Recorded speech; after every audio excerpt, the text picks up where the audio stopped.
जय श्री राम। मेरे राम तेरी जय हो।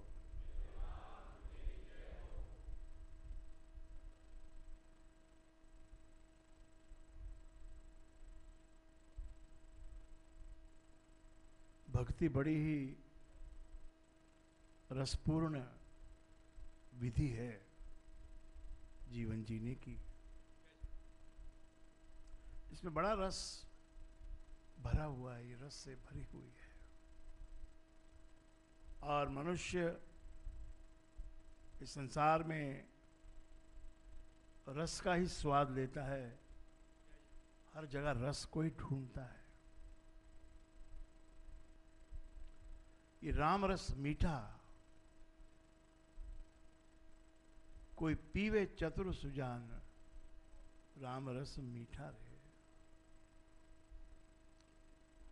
सारा विषाद जो भी जीवन में भर जाता है, स्वार्थ और अस्वार्थ निस्वार्थ के भावनाओं के बीच में जीवन कहीं खो जाता है, तो उसके बीच में ये जो परमात्मा की कृपा है, जो गुरु के रूप में सबको मिल सकती है, तो जीवन में गुरु प्रकट हो जाता है और जीवन के सारे विषाद समाप्त कर देता है। हम अपनी बुद्धि से जो खास कमाने की कोशिश और कुछ यश कीर्ति प्राप्त करने की कोशिश, कोई बड़ा कहलाने की कोशिश, ये सब हम करते हैं, परंतु उसको करते करते उसमें भटक जाते हैं। कोई भी व्यक्ति जो राह पे चल रहा है, उसका नुकसान तब होता है जब वो अपने पथ से भटक जाता है। इसलिए एक निष्ठा को बड़ा मूल्य है, एक निष्ठा का। तुम एक गुरु से जुड़े हो, एक सत्संग, एक दरबार, एक तरह का आपका व्यवहार, इसलिए आपकी जाति बनती है कि आप इस जाति के हो। थोड़े दिन पहले मैंने आपको बताया था कि आप और हम जो है ना, वो चातक की जाति के हैं, जो केवल स्वाति बूंद पीते हैं। गटर का पानी नहीं पीते, स्वाति बूंद पीते हैं। तो श्रेष्ठ जीवन जो है वो श्रेष्ठ होना चाहिए, और श्रेष्ठ जीवन निष्ठा से बनता है, धैर्य से बनता है, और अंधेरों से गुजर के बनता है। अंधेरों की लंबी लंबी गुफाएं, लंबी लंबी टनल चलती रहती है, उसमें आदमी घुस जाता है। कभी गलती से घुस जाता है, कभी कोई घटना से घुस जाता है, कभी किसी कारण से घुस जाता है, और न जाने वो टनल कितनी लंबी हो जाती है। कहीं से कुछ भी नहीं सूझता, कोई रास्ता ही नहीं मिलता, कोई उजाला ही नहीं है, कोई किरण ही नहीं है, केवल अंधेरा ही अंधेरा है। तो ऐसे घोर अंधकार के समय में कौन सा रस हमको बचाएगा, कौन सा रस हमको आनंदित करेगा? वो है गुरु के द्वारा दिया गया राम नाम का रस।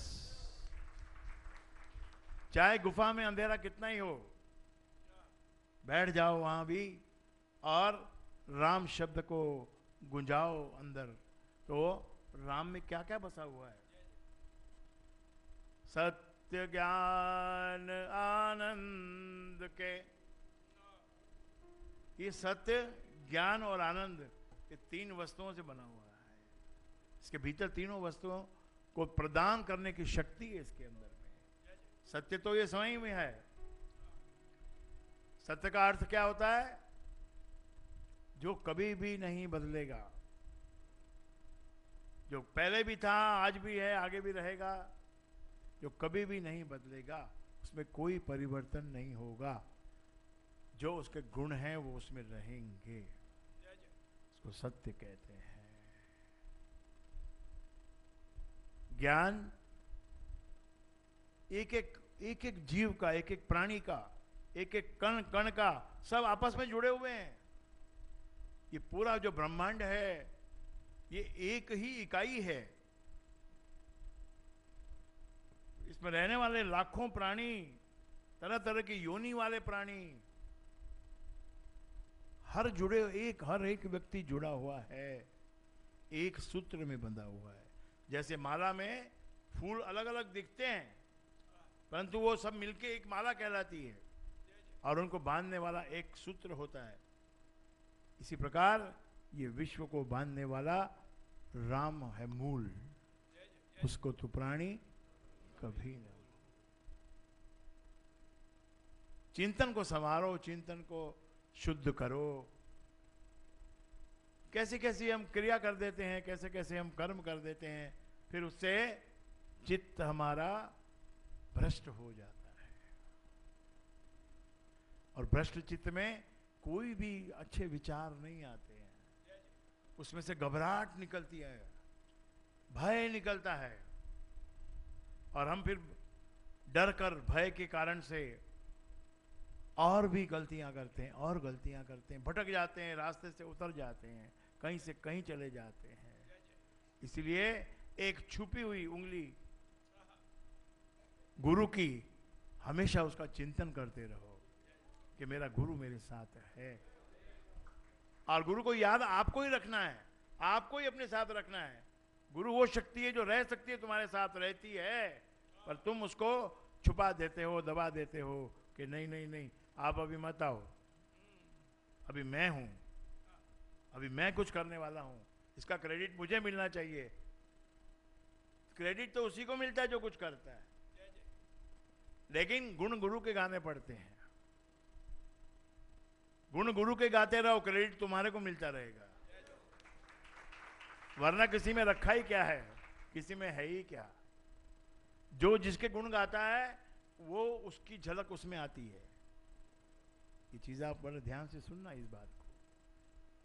अगर मैं राम के गुण गाता हूं तो धीरे धीरे लोग मुझे राम से एट्रीब्यूट करना शुरू करेंगे। अगर मैं गुरु के गुण गाता हूं तो मुझे गुरु के फ्रेम में देखेंगे, गुरु के फ्रेम में देखेंगे। आप किसी फिल्म एक्टर को अगर उसका चिंतन करते हो, उसको फॉलो करते हो, तो धीरे धीरे आपके अंदर कोई ना कोई भाव तो उसके जैसा आ ही जाता है। जैसा मिमिक्री जी आर्टिस्ट होते हैं ना, सब तरह के एक्टरों की वो एक्टिंग करके दिखाते हैं, उनकी जैसी आवाज भी निकालते हैं और आव भाव भी करीब करीब वैसा बना लेते हैं वो। तो ये क्यों होता है? क्योंकि ये चिंतन का विषय है। तुम्हारे चिंतन में क्या चिंतन हो रहा है, वो बड़ी महत्वपूर्ण बात है। अच्छा सोचो, जो भी अच्छा ही सोचो। कुछ सोचने को नहीं है तो परमात्मा का नाम सोचो, गुरु की कृपा का बारे में सोचो। बोले क्या गुरु की कृपा है? कोई कृपा नहीं है मेरे ऊपर, और यही तुम्हारी बरस, यही तो भरम है। जो कवाली में अभी आपने सुना ना कि हर तरफ भरम ही भरम है, सब भरम से ग्रसित हैं। ये मेरा है, ये मुझसे बहुत प्रेम करता है और ये तो मेरा सदा जीवन भर साथ निभाएगा। कौन साथ निभाने वाला है? कोई नहीं निभाने वाला है। गुरु ने शिष्य को कहा, भैया ये सब स्वार्थ के मीत हैं। उसने कहा बात आपकी ठीक है कि सब स्वार्थ के हैं, लेकिन मेरी माँ, मेरा पिता, मेरा भाई, मेरी पत्नी, ये सब तो मेरे एकदम खास क्लोज है। ये था ही कोई मुझसे दूर है कोई, इनसे मैं हूं और मैं वो मेरे से हैं, मैं इनसे हूं। तो गुरु ने एक बात उसको सिखा दी कि कल घर जाकर ऐसा ऐसा करना। तो अगले दिन वो सुबह सांस ऊपर खींचकर और एक प्रकार से समाधि में चला गया और सांस उसने ऊपर खींच के रखी तो थोड़ी देर में भ्रम हो गया कि ये मर गया। रोना धोना शुरू हो गया और गुरु को तो पता था कि ऐसा आज करना है, तो थोड़ी देर के बाद वहाँ गुरु आ गए घर पे, उसके घर पे ही आ गए। सबने उनका स्वागत किया, गुरु जी आइए आइए, लेकिन ये देखिए क्या, ये तो इसका तो प्राण ही चले गए, तो मर ही गया है। तो गुरु ने वहाँ अभी मृत्यु आ गई, इसको क्या करें। महाराज आप इतने पहुंचे हुए हो, सारी जीवन भर इसने आपकी सेवा की है, तो इसके प्राणों की रक्षा करना है तो आपका कर्तव्य है। उस समय गुरु का कर्तव्य हो गया, और गुरु को कुछ देने जाता है तो घर वाले बोलते क्या क्या क्यों दे रहे हो, क्या क्या फायदा देने से, गुरु को जरूरत ही नहीं है। गुरु को किस लिए खीर खिलाने जा रहा है तू,